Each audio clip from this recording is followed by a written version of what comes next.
En avril 2016, les destinées du Bénin sont confiées au président Patrice Talon.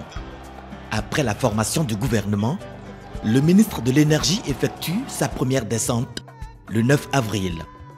Dona Jean-Claude Oussou dit avoir rencontré des musées et il s'en est indigné. Ça fait 3 ou 4 ans. 3 ou 4 ans, les groupes sont à l'arrêt. On dépense des milliards pour louer des groupes. Depuis combien de temps?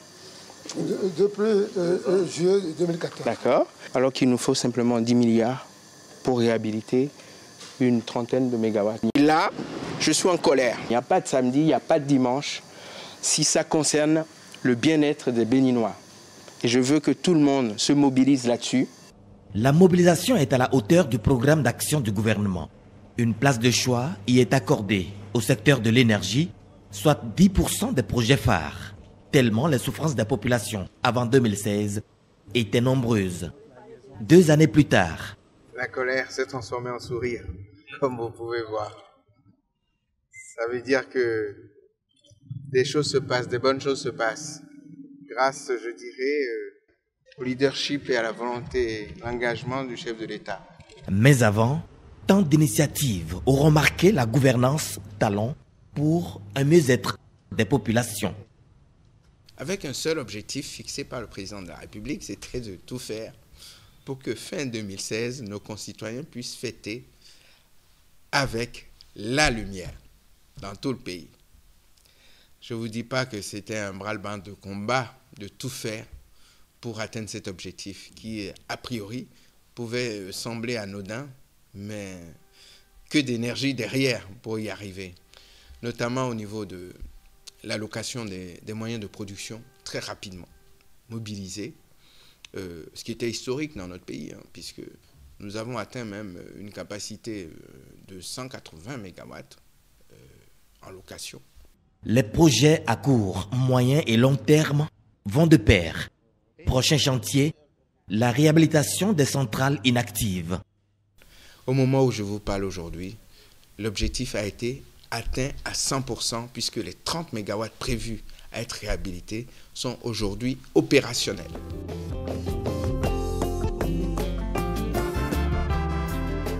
Le projet a pris corps effectivement pratiquement en fin d'année 2016 où nous avons contracté le marché avec le fabricant de ces centrales-là, de ces moteurs, le développeur de solutions d'énergie Varsila Industrie qui effectivement a mobilisé le chantier à partir de novembre 2016 et aujourd'hui nous avons dans un premier temps en septembre 2017 fait une réception partielle de 20 MW sur les 3 sites et aujourd'hui je peux vous dire que nous avons entièrement fini les travaux sur les 3 sites où nous avons atteint les objectifs de départ du projet pour les 30 MW.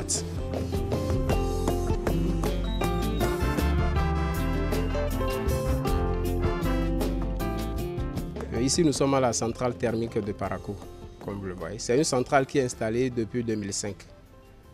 Mais en 2016, il y a un nouveau vent qui a soufflé sur cette centrale, qui a consisté à la réhabilitation de 6 groupes. Cela suppose que les grands travaux de révision de 12 millions ont été effectués.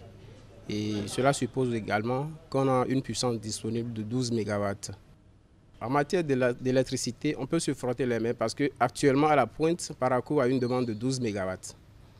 Et Dieu aidant, avec le gouvernement actuel, avec son soutien, son apport, 6 groupes ont été réhabilités ici. Donc on peut dire que les 6 groupes peuvent tenir tout Parakou parce que Parakou fait 12 MW au total.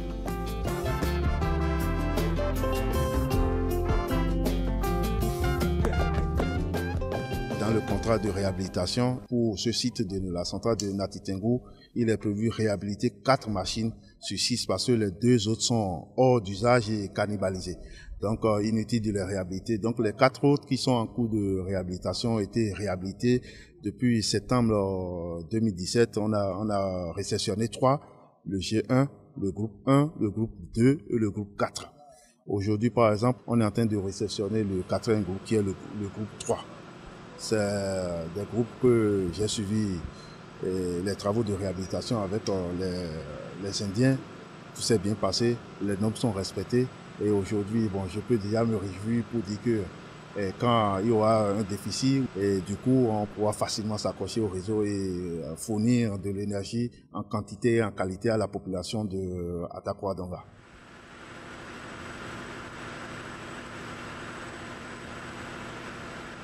La réhabilitation de ces ex-musées s'est également achevée à Porto-Novo. L'opérateur indien Vatsila est fier du respect de l'engagement pris par le gouvernement béninois qui fait école dans l'espace ouest africain. This project is very interesting as it is a very old power plant which was not functioning. L'État a vraiment aidé Vatsila. En même temps, l'État a fait tout son possible avec le support de la SB2E pour qu'on puisse finir ce projet à temps. Franchement, là, actuellement, on a une grande puissance sur le réseau. On remercie en fait l'État béninois et le support de la SB2E. Donc, moi, je vois cette vision vraiment performante et je pense que d'ici quelques années, au Bénin, on verra d'autres projets d'énergie qui sont en cours. Je pense que c'est une bonne politique. Very good purpose, very good reason.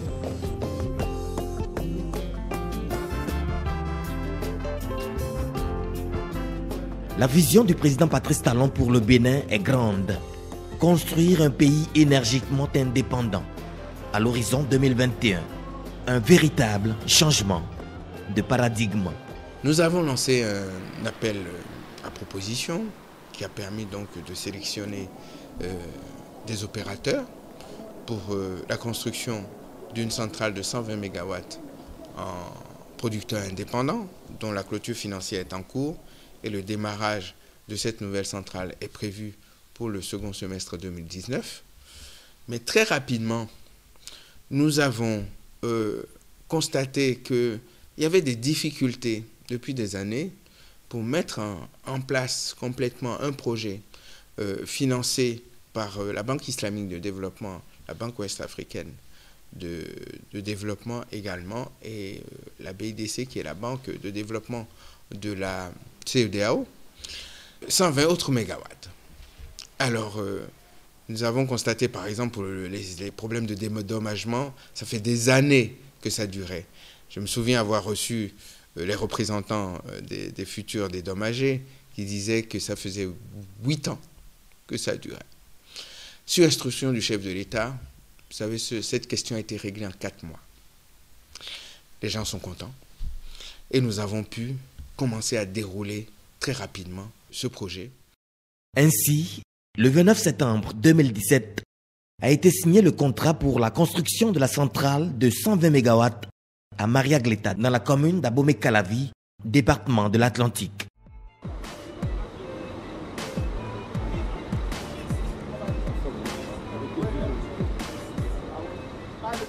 En septembre 2018, le Bénin accueille les moteurs lourds destinés à construire cette centrale. Ce sont des moteurs qui sont fournis par notre partenaire MAN Énergie Solutions, des moteurs de 18,9 MW qui sont des machines à 4 temps et extrêmement fiables et qui ont la particularité d'être bicarburants, c'est-à-dire qu'ils peuvent tourner soit au gaz, soit au fioul, selon la volonté de l'opérateur. C'est des chargements de plusieurs centaines de tonnes. Ce n'est pas tous les jours qu'on fait des convoyages de ce type, qui nécessitent un balisage, je dirais, particulier, qui nécessite une sécurisation extrême.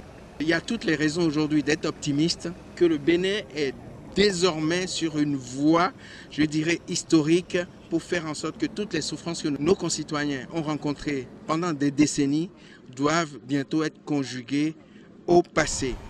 Une main-d'œuvre importante, constituée essentiellement de Béninois, a été conviée à construire cette centrale électrique. Nous avons atteint 90% de taux de livraison de l'ensemble des équipements qui ont été commandés. Et les travaux se poursuivent.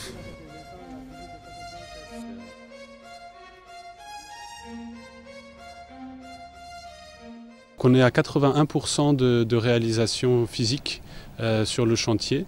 Au jour d'aujourd'hui, on a 99% des machines et des différents équipements qui ont été livrés. Et nous sommes dans la phase de montage électrique et de montage mécanique. Notre objectif, c'est de commencer la mise en route de tous les équipements auxiliaires début janvier et de poursuivre et de commencer ensuite la mise en route des groupes électrogènes fin février pour le premier démarrage des moteurs début mars.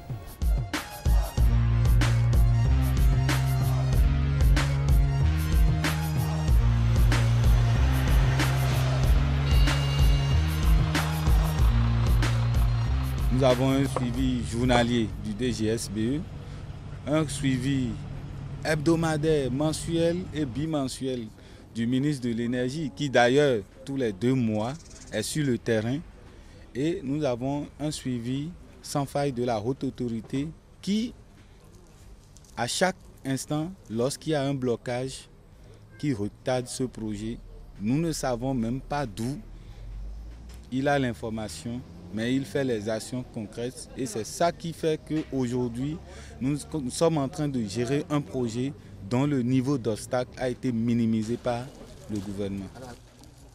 C'est une équipe dynamique qui accompagne le projet et qui est ambitieuse. Une équipe ambitieuse de résultats et de respect des délais. Nous pouvons rassurer l'opinion et nos autorités au plus haut niveau que les paris seront gagnés, les délais seront tenus et la qualité de la centrale sera irréprochable.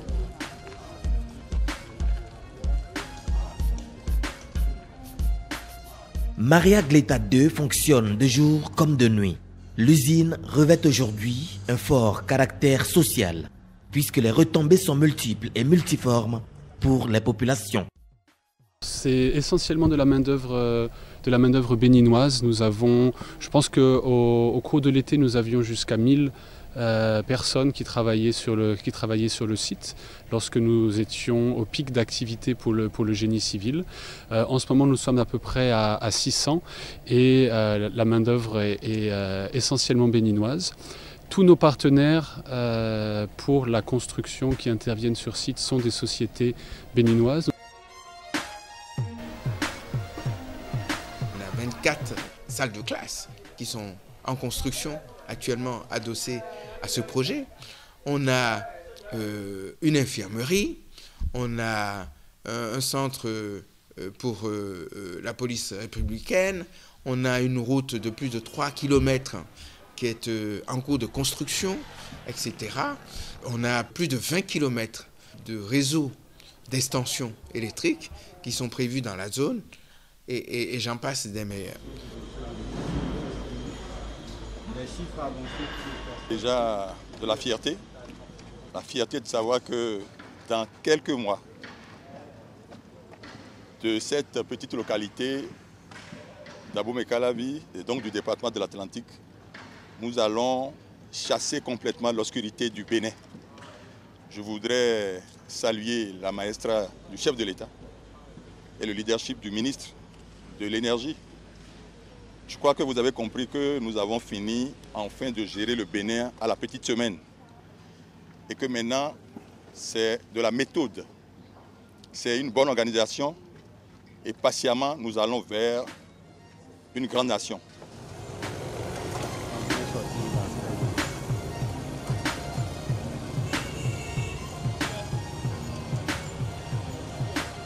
Le gouvernement est à l'écoute du peuple, même des localités les plus reculées du pays.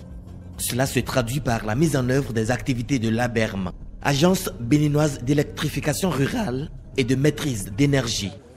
Nous avons électrifié 145 localités. Et ces 145 localités, nous avons construit environ 703 km de lignes HTA, c'est-à-dire moyenne tension, avec 79 km de lignes mixtes, c'est-à-dire les deux confondus, 288 km de réseau basse tension environ, et toute cette infrastructure a pu nous permettre de donner l'accès à l'énergie à environ 31 600 ménages au niveau des populations rurales. Donc voilà ce qui est fait au plan raccordement au réseau. Mais on a au plan valorisation des énergies renouvelables. Nous avons également démarré depuis 2017 réellement, parce qu'en 2016, il n'y avait pas du tout de projet concernant l'énergie solaire. C'est à partir de 2017 où nous avons la paternité donc, du PTA que nous avons commencé par orienter nos actions vers le solaire. Et cela nous a donné lieu aujourd'hui à 10 centres de santé que nous avons électrifiés au solaire et 6 pompages solaires pour les AEV en milieu rural déjà réalisés. Donc 10 centres de santé également ont été équipés de chauffage solaire pour pouvoir avoir de l'eau chaude au niveau de ces centres de santé.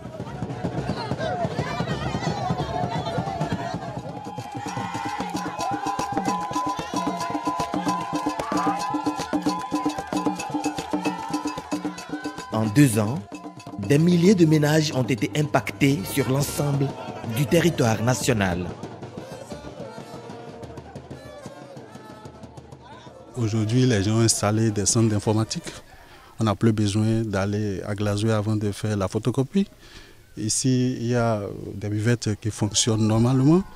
Télévision, aujourd'hui, si tu as les moyens, tu peux en acquérir sur les actualités. Donc ça fait du bien à la population. Notre président, que Soklobo, tout Soklobo a voté massivement et a porté le choix sur lui, a dit que Soklobo sera électrifié. Et aujourd'hui, l'électrification de Soklobo est devenue une réalité le 18 octobre 2018. Avant l'arrivée de l'électricité, le village de Komdia était sombre, totalement sombre. Sauf ceux qui sont un peu natifs qui utilisaient les groupes. Et l'usage du groupe, par mois, vous n'avez pas moins de 45 000 francs. Bon, avec l'arrivée de l'électricité, vraiment nous sommes à l'aise. Puisque entre-temps, même quand il n'y avait pas ici, on allait tous à Waké pour la fabrication de toutes ces choses-là. Maintenant, c'est sur place. Voilà l'impact important qui n'est pas du tout à oublier. Ils nous ont mis dans des conditions où on n'a même pas besoin de la grande ville maintenant. Et c'est ça qui fait partir les jeunes vers les villes.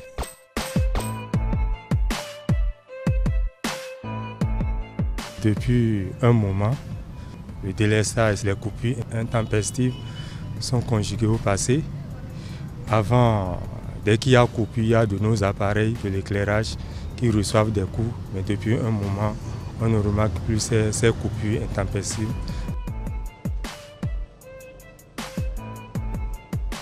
D'abord, nous étions à Kobli, dans l'arrondissement de Datori, pour la mise en service des installations électriques. Et là-bas, il faut dire que les populations sont très contentes. Quelques mois après, nous étions de l'autre côté à Guelmaro, dans la commune de Kouandé, pour la mise en service des installations électriques de cette localité. De même, à Natitengu, nous étions de l'autre côté de Kwandata pour la mise en service également des installations électriques. Et tout ceci avec la roulette de la Berme. Également, nous avons procédé au lancement des travaux d'électrification d'un certain nombre de localités dans le département. Si vous parcourez nos villages, vous allez constater qu'il y a la promotion de l'économie locale à travers la mise en service de ces installations électriques.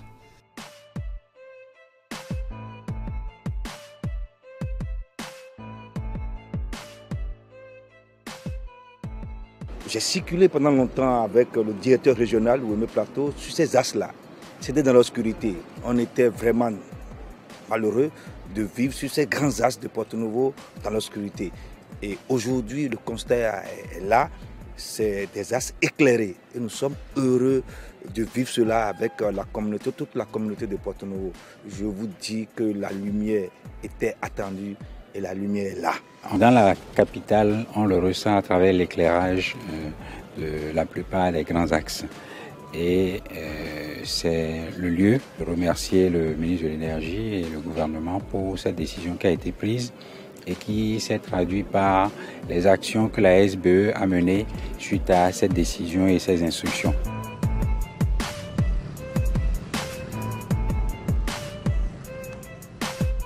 Dans son plan d'action, le gouvernement entend utiliser toutes les sources de production d'énergie, le thermique, les énergies renouvelables et autres. Autrefois, l'alimentation énergétique du nord du Bénin devrait transiter par le Togo. Mais aujourd'hui, grâce à un projet majeur de 260 km de lignes haute tension, financé par la Banque mondiale pour plus de 30 milliards de francs CFA à Onigbolo, le visage électrique du Bénin s'est considérablement améliorée.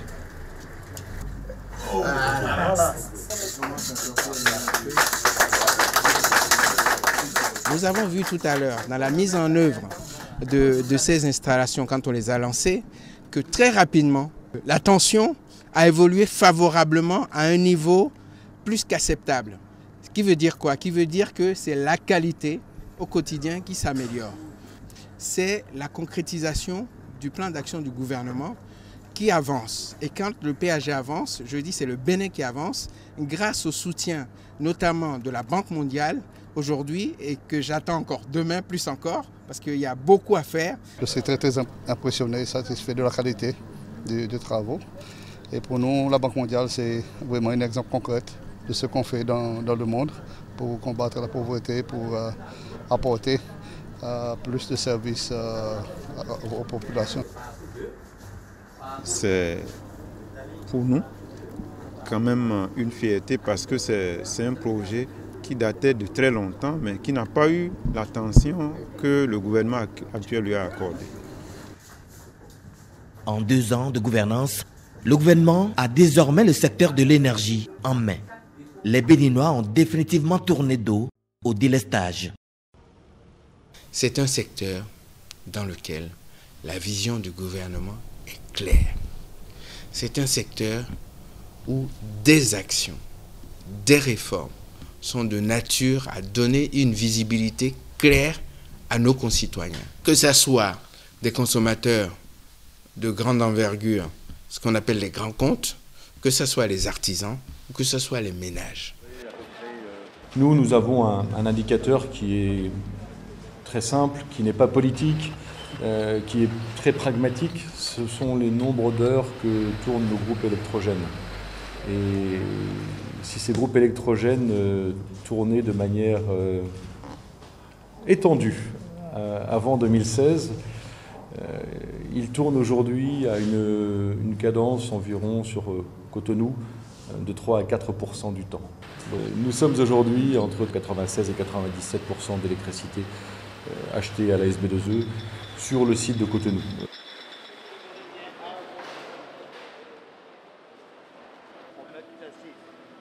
Des satisfactions qui trouvent toute leur justification, puisque grâce au 2e compact du Millennium Challenge Account, la Société béninoise d'énergie électrique bénéficie d'un contrat plan assorti de plusieurs chantiers prospectifs. Nous allons recruter un partenaire stratégique qui prend les rênes et qui gère correctement le contrat plan 2017-2019 pour atteindre les objectifs de performance qui sont identifiés. Nous avons également le devoir de veiller à tous les projets de production dans le secteur de l'énergie renouvelable, parce que le programme Compact 2 intègre un volet renouvelable, y compris le programme Défi-Sol, qui va permettre également d'avoir un parc de production d'énergie renouvelable d'environ 100 MW.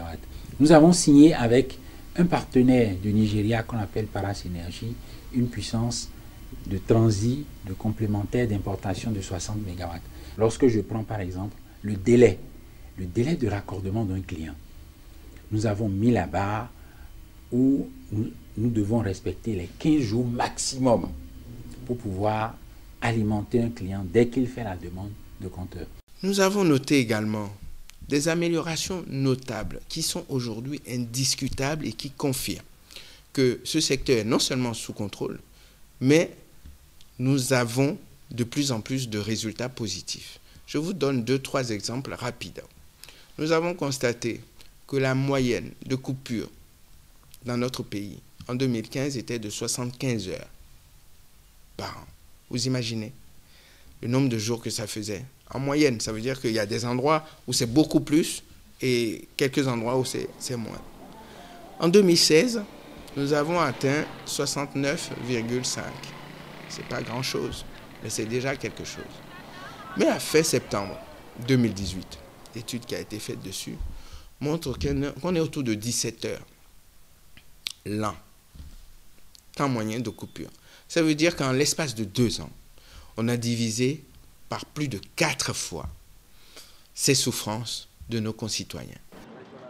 À cette allure de gestion de la gouvernance énergétique, le Bénin finira par gagner le pari, celui de vendre l'énergie aux autres pays de la sous-région.